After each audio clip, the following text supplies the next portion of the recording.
ભગવાનના ગુણાનું વાત કરો, વાણી પવિત્ર થાય છે ને. મમત પ્રિયતમ વાણી ગુણ કથન પુણ્ય ભવત. ભગવાનના ગુણગાન ગાય સદગુરુના, તો આપણે આપણી વાણી પવિત્ર થાય છે. મહારાજના જ્યેષ્ઠ પુત્ર, સૌથી મોટા પુત્ર હતા. તેથી ભક્તો એમને મોટાભાઈના સંબોધનથી બોલાવતા, આદરપૂર્વક. એમના પ્રત્યે પણ પૂજ્ય ભાવ હતો.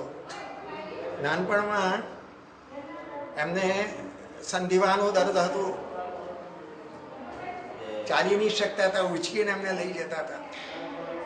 તો જે ભક્ત એમની સેવામાં હતા એમને થયું કે મોટાભાઈને આટલી બધી તકલીફ થાય છે, તો ભગવાનને પ્રાર્થના કરું મુગટરામ મહારાજને મોટાભાઈને મટાડી દો. તેઓ મુગટરામ ભગવાન પાસે ગયા, એના ભક્ત પગે લાગ્યા. ભગવાન, મોટાભાઈને અસહ્ય વેદના થાય છે, દુખાવો બહુ જ થાય છે, કૃપા કરી એમને મટાડી દો. મુગટરામ ભગવાને સૂચક જવાબ આપ્યો કે તમે મોટાભાઈને જઈને પૂછી આવો, એ જો કહે તો હું મટાડું. પેલા ભાઈ ગયા મોટાભાઈ પાસે, ગિરજાશંકર ભગવાન પાસે, કહ્યું કે મેં પ્રાર્થના કરી આપના વતી, આપના દુઃખ, જે વાનું દર્દ છે એ મટાડવા માટે. તો મને એમને કહ્યું કે મોટાભાઈને પૂછો, એ જો કહે તો મટાડો. એટલે હું આપને પૂછવા આવ્યો છું કે હું કહું મોટાભાઈની ઈચ્છા છે કે. ત્યારે ગિરજાશંકર ભગવાને સો જવાબ આપ્યો, બહુ સૂચિત જવાબ આપ્યો. કહ્યું, ગુરુ મહારાજ પાસે મારા દુઃખ દૂર કરવા માટેની સ્વાર્થી માગણી મારાથી ના થાય. મારે માટેની આવી સ્વાર્થી માગણી મારાથી ના થાય. પછી એક પ્રસંગે બોલ્યા કે મારું દુઃખ તો સહન કરવા માંડી રહ્યું છું, વેઠી રહેવું સારું છે. એટલે આપણે પણ એક ઉપદેશ આપ્યો કે ભાઈ સુખ દુઃખ આવે, શરીરના વ્યાધિના, એ ભોગવી લેવું સારું, ને તો બીજે વખતે પાછું આવવાનું જ છે. છોટાભાઈ વ્યાસ કરીને એમના ભક્ત હતા, નજીકમાં જ રહેતા હતા, પ્રાઇવેટ સેક્રેટરી જેવા હતા. કંઈ કામ હોય તો અગાસીમાંથી બોલાવતા મંજુસરની. છોટાભાઈ હાજર થઈ ગયા. એક બે દિવસ થાય છોટાભાઈ આવ્યા નહીં. ગિરજાશંકરમાં કેમ છોટાભાઈ આવતા નથી? કોઈ કહ્યું કે એમને ઉલટી બહુ થાય છે પ્રભુ, નીકળતા જ નથી, ઘરની બહાર એમ છે. પોતે એમના ઘર બાજુથી નીકળ્યા. બોલે છોટાભાઈ કેમ આવતા નથી, શું થયું? કે ભગવાન, આ ઉલટી એટલી થાય છે મારાથી કે સહન નથી, નીકળાતું નથી. ભગવાન કે સારું, અત્યારે તો મટાડી દઉં, પછી પાછું ભોગવવું પડશે, કદાચ વધારે પણ ભોગવવું પડે. બોલો તૈયારી છે? તો હા ભગવાન, અત્યારે તો કરી દો, અત્યારે તો છૂટી જાઉં. સારું, એમને ઉલટી તો મટી ગઈ, પણ થોડા દિવસ એમના વચન પ્રમાણે એ થયું. એ કહેતા કે સુખ દુઃખ તો આવે છે, ઘટ સાથે રે ઘડિયા, ટાળ્યા તે કોઈ ન ટળે. છતાં ગુરુ ભગવાન છત્રી ધરી રહે, ચોક્કસ છે. વરસાદમાં જતા હોઈએ તો છત્રી હોય તો વરસાદ ઓછો લાગે. એવું સદગુરુ કૃપાનું જો છત્ર હોય તો આપણા દુઃખ ઓછા અવશ્ય થાય છે. અને બીજું કે સહન કરવાનું પણ બળ આપે છે પોતે. બીજું અંતર્યામી હતા.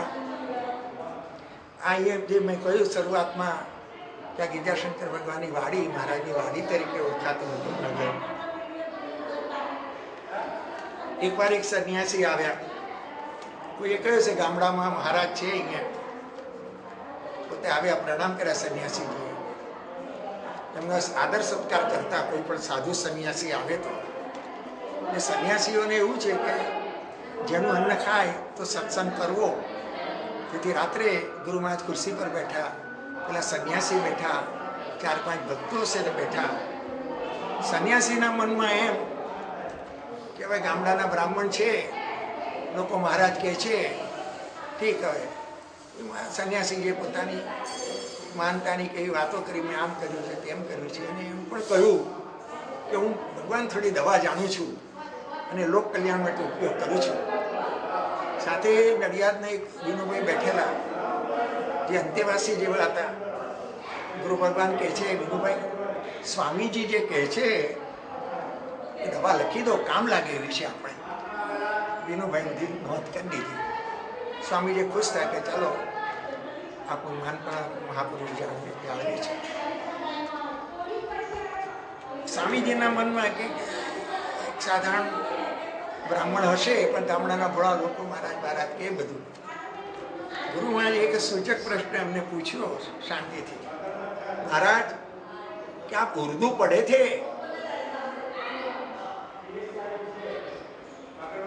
स्वामी जी थोड़ी उर्दू में सीखा हूँ, ठीक है. પણ ત્યાર પછી વાત કરવામાં સંન્યાસીજીનો મૂડ ઓછો થઈ ગયો. એને ખબર પડી ગઈ કે આ કંઈક જાણકાર છે ઉર્દુનો, એને ક્યાંથી ખબર આ પુરુષને, હું તો અહીંયા છું, કામ મારું વતન હશે એને ક્યારે સત્સંગ પૂરો થયો. વિદ્યાશંકર મહારાજ ઉપર રૂમમાં ગયા, વિનુભાઈ પાછળ ગયા. વિનુભાઈને એક શંકા ગઈ, પૂછ્યું ભગવાન આપે જ્યારે એને પૂછ્યું કે સ્વામીજી ઉર્દू પડે છે, આ સવાલ સાંભળીને સ્વામીજીનો મૂડ ઉડી ગયો કંઈક. એમને પછી વાર્તાલાપમાં બહુ રસ સત્સંગમાં રહ્યો નહીં. તો વિનુભાઈ કહે છે કે મને એવું ભગવાન લાગે છે કે એ મુસલમાન હોવા જોઈએ. એ મસ્ટ બી અ મુસલમાન સેન્ટ. ગુરુ ભગવાને શું કહે, વિનુભાઈ એવું કશું નથી. હવે એવું કશું નથી, પણ સમજદાર આપણે સમજવાનું કે ચોક્કસ મુસલમાન હતા, પણ આ વેશમાં લોકો માન આપે, દવાનું ને 2 પૈસા કમાતા.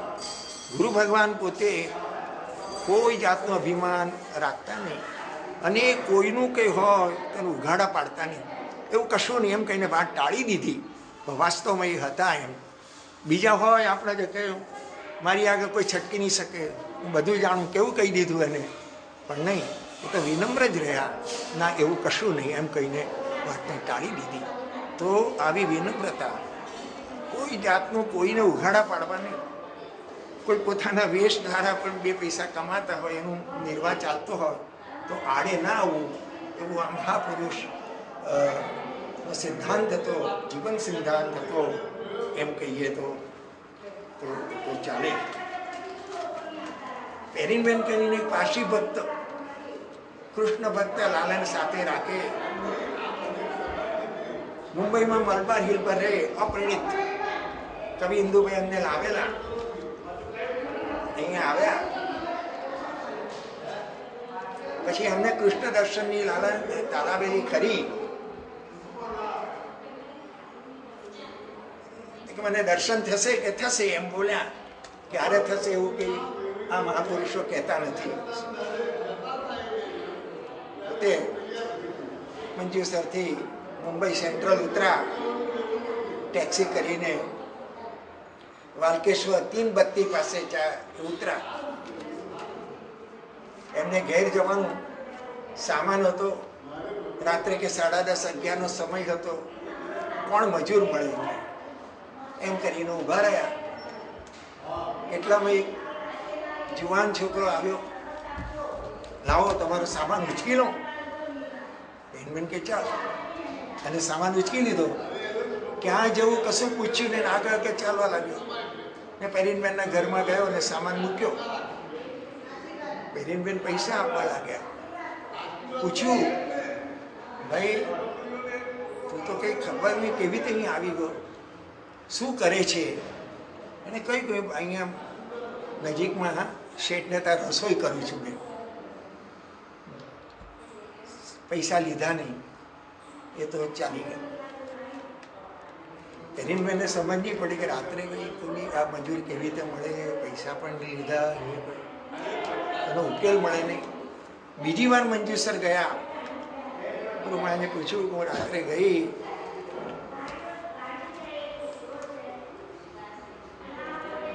ગુરુ મહારાજ એની વાત સાંભળાવીને પહેલા તો પેરીનબેન તમે તો કૃષ્ણ પાસે સામાન ઉચકાવ્યો, એની પાસે ઉચકાવો છો?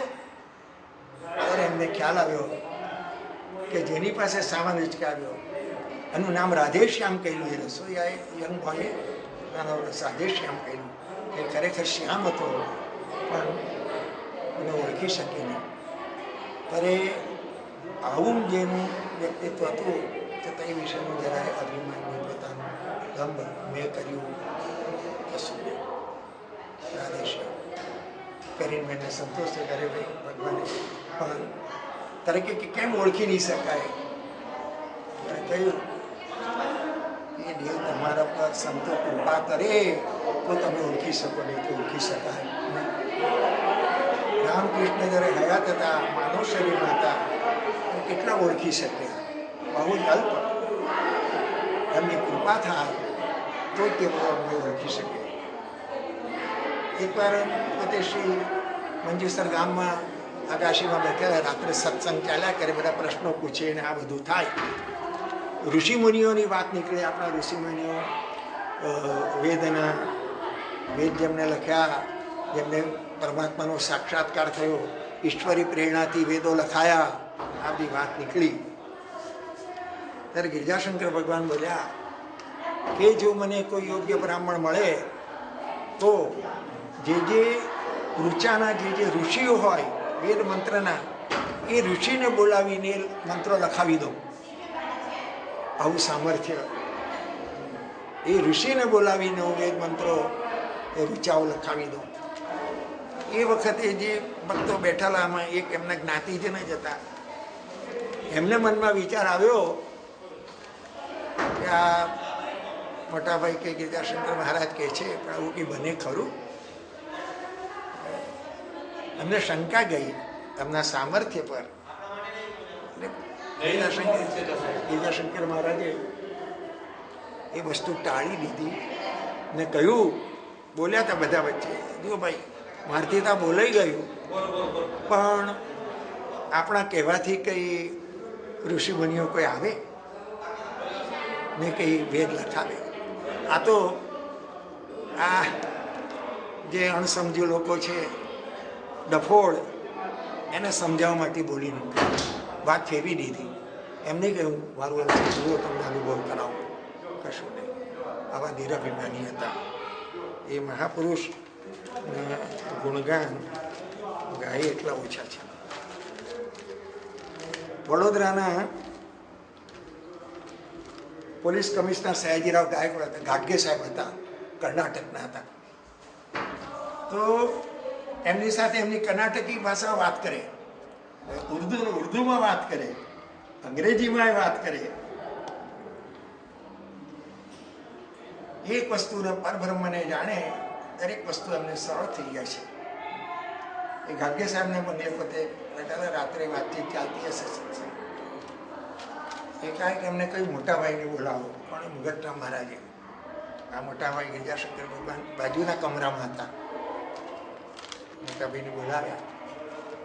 મોટાભાઈ પોતાના પિતાને લૌકિક પિતા માનતા નહોતા, સદગુરુ જ માનતા હતા. પરમાત્મા શું સદગુરુ માનતા હતા. તરત આવીને સાષ્ટાંગ દંડવત પ્રણામ કર્યા, ઉભા રહ્યા. મુગટરામ મહારાજે શું કહ્યું એમને, મોટાભાઈ તમારા પર હું બહુ પ્રસન્ન થયો છું, બોલો જે માગવું તે માગી લો. ગિરજાશંકર ભગવાને શું માગ્યું ખબર છે? એમણે કહ્યું હે ગુરુ ભગવાન, મારે આપની કૃપા જોઈએ, અને જ્યારે હું આપનું સ્મરણ કરું ત્યારે આપ હાજર થજો. ત્યાર પછી ગિરજાશંકર મહારાજ વિશે મુગટરામ મહારાજે બીજી વાત કહી કે આ મોટાભાઈ એટલે શું તમે જાણો છો? પૃથ્વીના બે ભાગ કરી શકે એવું સામર્થ્ય છે, અતિ સામર્થ્યવાન છે. એવા શબ્દો એમને કહેલા. આવું સર્ટિફિકેટ એમને એ સામે છે ફોટો, જે વિમળાબેન, વંદનીય વિમુબેન, ગિરજાશંકરભાઈની એક પુત્રી હતા. એને વારસદારોના જોયું ખરાબ ઉપર, તો એને કહ્યું કે વિમુ, તું મને લૌકિક પિતા માનશે તો તને એ પ્રમાણે ફળ મળશે દુનિયાદારીના પિતા તરીકેની, પણ જો તું મને પરબ્રહ્મ